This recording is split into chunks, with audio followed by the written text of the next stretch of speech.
And all the applications they filed were dismissed, and we were all in court.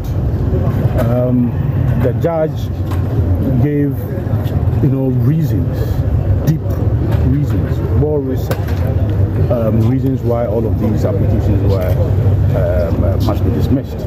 Right. So first, you notice that they said that the court should compel the AG to discontinue the prosecution. It was dismissed. They also mentioned about the fact that they filed a motion for mistrial, again, was dismissed. And even the court, the judge in court today said that she listened to the tapes 10 times, and nowhere on the tape were statements like implicate, autoforcing, coaching the accused. No, never. But this is what were being played outside. I mean, people playing to the gallery. The court said that it listened to the tape 10 times and nothing of that sort. And then she said that because of public interest and how this matter has generated, so much public interest, she will advise. Indeed, if you recall in court when the Attorney General stood up to speak, she again repeated that advice. That is only an advice, right? So anybody who will come out yesterday that the Attorney General is ordered not to be part of the conduct of this matter is clear falsehood. And I know people will start trying to push that out. She said advice. And I think that she can give that advice, but as to whether that advice should be taken or not, we need to leave that to the Attorney General. But what is important is that you cannot peddle falsehood, you cannot lie outside the courtroom and think that you can transfer same into the courtroom. Never. Aside that, the judge went on to say that Godfrey Dami should stay away. She is advising or directing, whatever word you use. What's an advice? An advice can lead to a direction. Strongly advised. Since Ghana became Ghana, from the days of attorney generals like Geoffrey Bing, have you ever heard a court telling an attorney general that I'm strongly advising you to stay away from a case? The attorney general in whom all the prosecutorial powers of state are vested, being told by a judge that I strongly advise you, stay away. This is a shame. This is a shame of a disgrace of monumental proportions. And it justifies calls, not just by the NDC, but even by neutrals like Professor Pierre, neutrals like Mr. Insiasari, the former director of the Ghana School of Law, neutrals like Martin Pegu, who are calling for the resignation of this Attorney General. And people like my good friend Samson Ayeneni calling for an inquiry into these matters. The judge, the court is scandalized, the court is embarrassed, the court is uncomfortable with the unprofessional conduct of this crooked Attorney General and says stay away, stay away. So we wait to see what Godfrey Dami will do, whether Godfrey Dami will heed to the advice of the courts or defy the advice of the courts.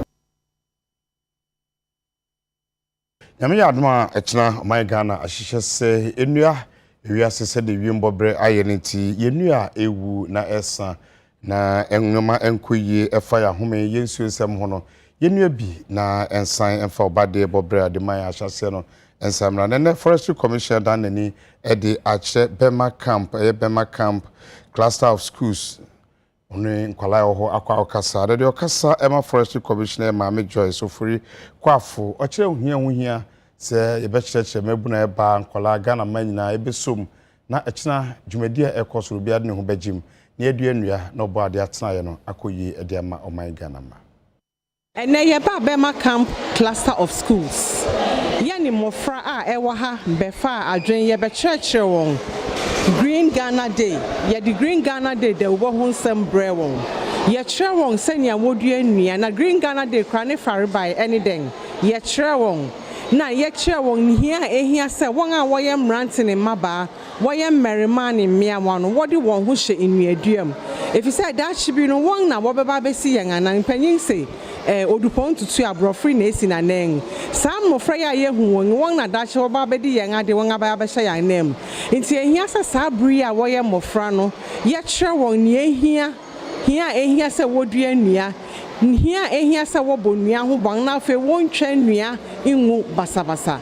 Enti Green Ghana Day nsɛm no yɛde brɛ wɔn ne na nokware ni yɛbae no ayɛ bɔkɔ bribia kɔso fɛfɛɛfɛ yɛne mmɔfra na kasa yɛakyerɛ wɔn sɛnea wɔdua nnua ne fa sɛnea wɔhwɛ so na enyin na yɛba no so yɛama no nsapan yɛbrɛ wɔn watering cans nea wɔdua nnua ne wie a wɔde nsu begu no wɔde agugu nnua na wɔn adua no so ɛne nneɛma a wɔde dua nnua na afei yɛbrɛ wɔn raincoats no ɛne nneɛma a ɛyɛ seedlings so a wɔbɛdua wɔ wɔn compound ha sɛ nkwaraa no ɛpɛ sɛ yɛtete wɔn so that they'll be responsible citizens one day when it comes to our environment.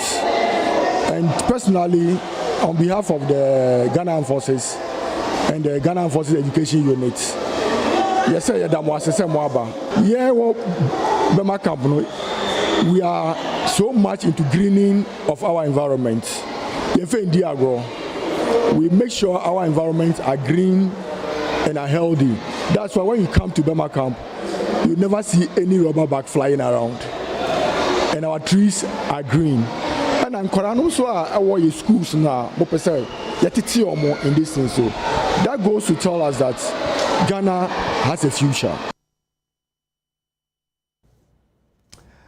And your dear Basso Yakopoya Dumadachina, Forestry Commission and paying for far to Mohoso, schools do not one crown or one more friend, the church of Campo, first will be doing really be now bois, now Jumadi, a Timmy, a repayo. Opinion of Casa de Forestry Commission, ne fine friend Wildlife Division, Mame Ernestina, Driamo Enim, and Central for Kasai. Nientia Forestry Commission, I dream say, and Jumedian, a new school Colane Bedini say. In paying 4 dear, what Martin Semna, you say, no more ya no more ye. Now, so Colano dear, Omoye and Cola. Would the idea show Muchima, a call Muchim no Mudini? Into your pese and Colane Kitwan yet it see or Muquaya a bed boying. Now, Mutu, Omatumia will say in Driano Faso, no more bedo in Driano, no more boying, now ye protect it in Driano. Near conserving near sustaining. Essence says, oh, Munia, Omunomba Abeshe and Namu. Inti see a boy ye can't in some panichamu. No omotia see, let Tomuchima, Omo di Benin, Omo di Ninswa, one more obia and say and sassy, Omo more bian say and dia, Omo more bian say and sue, Omo more bianso and say yamwa. And nothing and net ye baha, Green Ghana no. Ya see a dish and Colana say, no more ye, says see a drendia. A foot try a demand Colana say. India ewo emfaso bebre. Indiano a cultural heritage. Indiano a food security. Indiano a reduce or mitigate climate change. Indiano a tourism. Indiano a art and crafts. Intiane ye chen kwalane say ye to me a near dua. Ebe ma ye krom aye fe. Ama afofo abehwe. Ama ye sika. Ama weather no so aye good ama ye nyina. Sane ebe betumi atena o man ni mu a ye nya ewiemu nsakraye problems. Inti ye baya ne de sade ne be show mu no mu de enyi. Na da chi bi say ye Forestry Commission adwuma ye nim e bia no mu bi abe replace ye. Sane ebe betumi abo ye natural resources no ho ban. Yetwansero so akoswa for hwe nkramantem no so no chese cycle baby e fe no ekomogo chese enei aban ednensa ato sa bia no so eja etomu esanse eno bia nkoye emeja ekotomu na enyamkane ahonsem ene nam ho ba bia great cool omo ahomane ade nam a edeboa enyamkane aho ensem ti enei so for hwe nkramantem so no about Daniel ni kwate Titus Glover hs enei aban ednensa atosa asase no eso.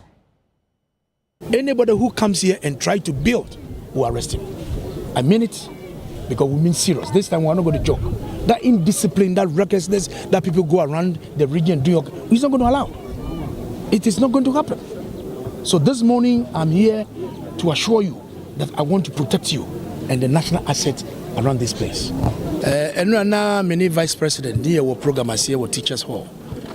Now, can you do more? No knowing na eka de si wo hai na wo hwɛ sɛ dia amanfo tititi grateful for palonasia dangerous na du baby a yɛde yɛnkwa ɛto atopre wa wonim sɛ bibia woti amboa ba sɛbio abasa and on the 22nd of February 2022 ɛgya tɔ ha sɛ ha nyinaa ɛhyeɛ ayɛ ka kyerɛ wɔn sɛ mo bi ansam ba ha bio asoɔdi nti yasan yaba yɛmpɛ sɛ bɛsi deɛ ɛtɔ so mmiɛnsa nti bi da desrɛde ato mo nim sɛ mempɛ sɛ mo ho bia wɔ ha sɛ sɛbio RCC ne ɛwɔ no ya sɛdeɛ sɛ yɛbɛbɔ obia wɔ gate aka ho ban nti anɔpa yi mabɛyi me regional fire commander ɔde atom anim kwan yɛ fa so a agya ne hyeeɛ no anamo a moto yi a mobrɛ ansa na ɔmoto adu gya no ɛwɔ sɛ yɛbɔ ɔmaba soɔ sɛ ɔmɔtumi ayɛ adwumaden sei asɔ agya no na mɛserɛ mamanfo ɛwɔ no sɛ mesrɛ ɔmara me nsa da me nsɛm ɛserɛ m sɛ mempɛ sɛ bɛhu bibiara wɔ ha because ɛba no saa ɛde ɔha bebree bɛsan ba bio mu baabi ɔmoteɛ no ɛnyɛ na obi mfiri ha na yɛntumi yɛmprapra ha ɛwɔ sɛ yɛtiti gatam no nsuo na ɛtɔ no koraa na ɛtumi nya baabi akɔ ayi ɔdɔɔ no mu akɔka ɛpono mu yɛnyɛ kwan bɛnyɛ adwuma no wɔ ha wɔnyinaa yɛ adeɛ a na ɛha yɛn na nsuo no ɛtɔ na ha nyinaa yɛ ma na yɛtwa adi bɔ aban sɛ yɛnyɛ yɛfa mu deɛ mewa na nneɛma a yɛyɛ wɔ ha no ɛnsoa ni ɛnti abusuafoɔ anɔpɛ yi nea mɛmi wɔ me no so no m'ani ngye ho na maserɛ wɔ aka kyerɛ wɔn sɛ mempɛ sɛ mehu obia wɔ ha bio yɛde asrafoɔ no polisifoɔ no bɛgu ase obi biara yɛbɛhu sɛ ɔbɔ pata bi ɛwɔ ha no yɛbɛkye no because this is not habitable. It's not a place for people to live here. Temporary yɛkɔfa bi wɔ he yɛne bi yɛbɛfa bi abɛni sɛ sika yɛkɔfa dan yɛ we don't have that strength. We don't have the word without to rent rooms for people. No. Adwuma mo ya no sɛ bi ɔmo ayɛ service kakra nti ɔmo tumi kɔpɛ bi ɔmo ankasa nkran no tumi but pass aba yɛni baabi a wadaroma. Nanum hono mo na japadie bi a ɛwɔ agyenga no mpatam hɔ ɛne afie abɛfo de pa nipa bi ofa to wɔn ho so kodwiri nyina de gu fam adan a asase no court edi agye de amomo na nam so opanyina na afie yi anase japadie ne dia owura George Otibu nso nimra nimfo wa kyerɛ krata de akodan Adenta Circuit Court sɛ adan a nipa bi dwirigu ye no obesan hia sɛ court satena so bi appeal no court agye atuma ye ne sɛ July bosom ne de to so dunwɔtwe obesan afrɛ na watena asɛm ne so biem asɛm a yɛbɛdi ne yɛ defendant no Mr. Otibu nso ne application for stay of execution a file no March nti the filing no March no enisanka plaintiff no or ye bibia fa judgment no because they are serving no isanka train my court no ebu asem no etina like a judge application for stay no na ogituma na say or tugu na so ombetimi enforce your judgment and ma enforce but o man train well nti answer na court no be di asem no ene ya ba be kan e wo court no omo pengofo omo shentare ti se ne omo yesojafo ne policefo ne on kan omo ko bubu dan na wo assassin so ni na eno echi no ya file ni omo bebre ye challenge ni omo aye no first of all ye challenge judgment no